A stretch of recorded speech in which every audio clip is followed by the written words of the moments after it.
Hey everyone, Carolina Weather Group. Evan Fisher, Scotty Powell here with you, kind of recapping day 4. Is this day 4? I think it is. Monday, Tuesday, Thursday. Yes, day 4. So we're in Lubbock, Texas tonight. We went down, it was honestly close to Mexico. We were 38 miles from Mexico at one point. Yeah, and today the setup was down in the Fort Stockton area, Fort Fisher. We were in Alpine, Texas, where we came across a supercell.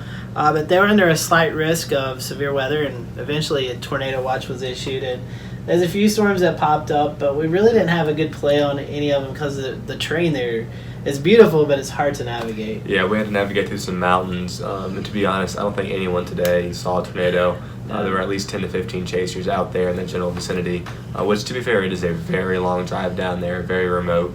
Like you said, there's tons of mountains and then random plateaus that make it kind of difficult to traverse the terrain because there's only one road every 10 miles or so.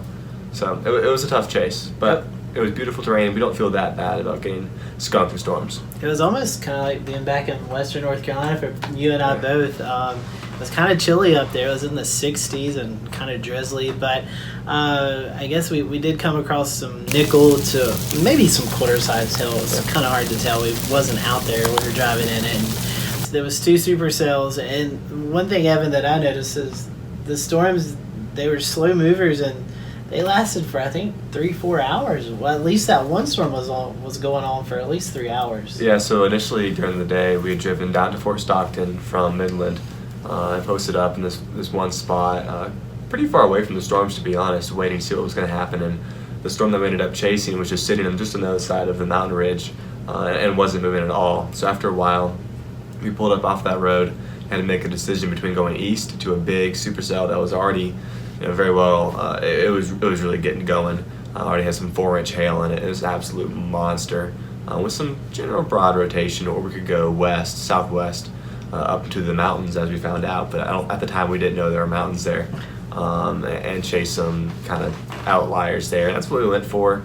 And so we're going to be heading to Oklahoma City, kind of taking a little bit of a break from the severe weather, which we all needed. We've been on the road for a while now, it seems like. So hopefully we'll get to see some weather-related things. But Evan, it looks like as we kind of, that Sunday, Monday, Tuesday time frame, the severe weather, although there's no major threats, looks like the storm coverage does ramp back up, so that'll give us the last few days of chasing. Yeah, hopefully we'll get to chase more up towards northwestern Kansas and eastern Colorado, which is where we started this week. I think we're all very excited about that. It's very predictable road networks, as well as this very flat terrain, no mountains, and it's just beautiful country.